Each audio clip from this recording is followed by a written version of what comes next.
Girls, आपका स्वागत है कॉमर्स ई पाठशाला में। और जैसा कि आप अपने स्क्रीन पे देख पा रहे हैं, जो आज का टॉपिक है हमारा वो होने वाला है गुड्स एंड ड्राइंग्स के ऊपर।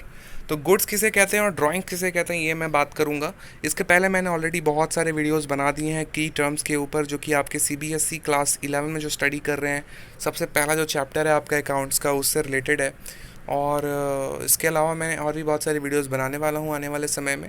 फ़िलहाल इस वीडियो की बात करते हैं, तो इसमें मैं गुड्स और ड्राइंग्स के बारे में आपको बताऊंगा। ठीक है, तो लेक्चर स्टार्ट करते हैं। उसके पहले कहना चाहूँगा कि अगर आप हमारे चैनल पर नए हो तो हमारे चैनल को सब्सक्राइब कर लो और बेल आइकन दबा दो, ताकि आपको मेरे वीडियोज़ की नोटिफिकेशन जो है मिलती रहे।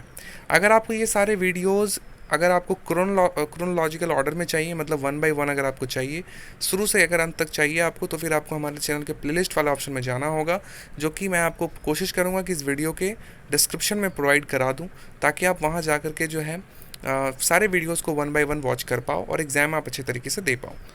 ठीक है, तो बात कर लेते हैं गुड्स एंड ड्राइंग्स की। गुड्स क्या होता है और ड्राइंग्स क्या होता है। सबसे पहला पॉइंट है गुड्स का, तो गुड्स देख लेते हैं। It refers to the products in which the business unit is dealing. ठीक है, ये जनरली उन प्रोडक्ट्स की बात होती है बिजनेस यूनिट में, जिसका इस्तेमाल जो है डीलिंग्स में होता है, मतलब खरीद फरोख्त में होता है। That is the terms of which it is buying and selling और प्रोडक्टिंग एंड सेलिंग। ठीक है, यहाँ पे क्या हो रहा है, सामान को या फिर तो बेचा जा रहा है, या फिर तो खरीदा जा रहा है, या फिर प्रोड्यूस किया जा रहा है। Right, the items that are purchased for use in the business are not called goods. ऐसे आइटम्स जिसका इस्तेमाल आप करोगे ताकि आप उसका बिज़नेस में इस्तेमाल कर सको, जिसको आप खरीदोगे ताकि आप उसका इस्तेमाल बिज़नेस में कर सको, उसे हम गुड्स नहीं कहेंगे। ठीक है, उसे हम गुड्स नहीं कहेंगे। गुड्स का मतलब होता है वो सारे प्रोडक्ट जिसका इस्तेमाल आप खरीदने या फिर बेचने में करते हो, उसे हम गुड्स कहेंगे। ठीक है, पर जिसका इस्तेमाल आप बिज़नेस में यूज़ करने के लिए कर रहे हो, सपोज़ आपने कोई रॉ मटेरियल ख़रीदा, वो भी तो एक तरह का प्रोडक्ट है, और आपने उसको प्रोसेस करके फिर वापस से उसको बेच दिया, तो जो आपने ख़रीदा प्रोसेस करके उसको बेच दिया, वो आपका गुड्स कहलाएगा। लेकिन आपने सपोज़ कोई सामान ख़रीदा, लेकिन आपने उसका इस्तेमाल जो है अपने बिज़नेस में किया, आपने उसको बेचा नहीं, तो वो भी, तो उस केस में वो जो है आपका गुड्स नहीं कहलाएगा। For example, for a furniture dealer purchase of chairs and tables is term as goods. Example के तहत बताया जा रहा है कि फर्नीचर डीलर अगर चेयर और टेबल खरीद रहा है तो उसे हम गुड्स कहेंगे। While for other it is furniture and treated as an asset. लेकिन अदर व्यक्ति जो उससे सामान को खरीदेगा, एक फर्नीचर डीलर सामान को खरीद रहा है, फर्नीचर खरीद रहा है, तो वो उसके लिए गुड है क्योंकि वो उसको बेचेगा। बट कोई नॉर्मल व्यक्ति अगर फर्नीचर खरीद रहा है, तो क्या उसे हम वस्तु कहेंगे? नहीं, उसे हम एसेट कहेंगे। उसके लिए वो चीज़ एसेट हो जाएगी। Okay, similarly for a stationery merchant, किसी भी स्टेशनरी मर्चेंट के लिए स्टेशनरी इज गुड्स। स्टेशनरी जो होती है वो उसके लिए वस्तु है। Whereas the other it is an item of expenses not purchase. लेकिन अगर आप अदर लोगों की बात करो तो उनके लिए ये एक तरह का आइटम हो जाता है जहाँ पे वो खर्च करते हैं, खरीदते नहीं हैं, खर्च करते हैं। फॉर एग्जाम्पल, स्टेशनरी में सपोज आपने कॉपी खरीदा, ठीक है, तो स्टेशनरी मर्चेंट जो उसका बिजनेस कर रहा है कॉपी का, उसके लिए वो वस्तु है, गुड है, क्योंकि उसको बेच करके उसको पैसे मिलेंगे। लेकिन जो व्यक्ति उसको खरीद रहा है वो उसके लिए एक्सपेंस है, उसको हम एसेट नहीं कह सकते, वो उसके लिए खर्च है, उसको ज़रूरत है, वो कॉपी खरीद करके लेकर के आया।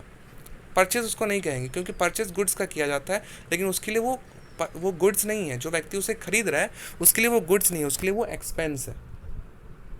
ठीक है, तो ये आपको आई होप के समझ में आ गया होगा। In case of any doubt you can ask me in the comment section. ठीक है, ड्राइंग के बारे में पढ़ लेते हैं कि ड्राइंग क्या होता है। तो ड्राइंग बहुत ही सिंपल सी चीज़ है। ड्रॉ करना का मतलब क्या होता है? निकालना।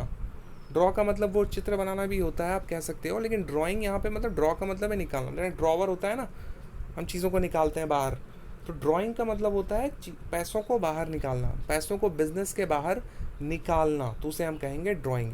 विथड्रॉवल ऑफ मनी और goods by the owner from the business for personal use is known as drawing. अगर कोई बिजनेस यूज़ के लिए पैसे निकाले तो फिर हम उसे ड्राइंग नहीं कह सकते। अगर कोई व्यक्ति अपने बिजनेस में से पैसे निकाल रहा है और उसका इस्तेमाल वो अपने यूज़ के लिए कर रहा है, अपने कामों को पूरा करने के लिए कर रहा है, तो ही हम उसे ड्राइंग कहेंगे।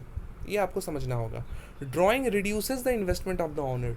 अगर आपने सपोज 1 लाख रुपए लगाए और 50,000 रुपये सपोज आपने एज ए ड्राइंग निकाल लिए अपने पर्सनल यूज़ के लिए, तो आपका बिजनेस 100 रुपये का रहा? नहीं, आपका बिजनेस जो है घट करके 50 रुपये का हो गया। इसलिए कहा जा रहा है कि ड्राइंग जो है रिड्यूस करता है किसी भी ओनर के इन्वेस्टमेंट को। ओके, तो ड्राइंग का मतलब होता है बिजनेस से पैसे निकालना और उसका इस्तेमाल पर्सनल यूज़ के लिए करना, तो उसे हम ड्राइंग कहेंगे। ठीक है, आई होप कि आपको समझ में आ गया होगा गुड्स और ड्राइंग क्या क्या होते हैं। अगर आपको ये लेक्चर पसंद आया है तो लाइक कमेंट और शेयर कीजिए और हमारे चैनल को सब्सक्राइब कर लीजिए। किसी भी तरह का डाउट, किसी भी तरह का सजेशन, किसी भी तरह का क्वेश्चन अगर आपके दिमाग में है तो please ask me in the comment section. I will try to provide you with the best suitable answer. ठीक है, अगले क्लास में मिलते हैं, तब तक के लिए अपना ख्याल रखो। Tata, bye bye.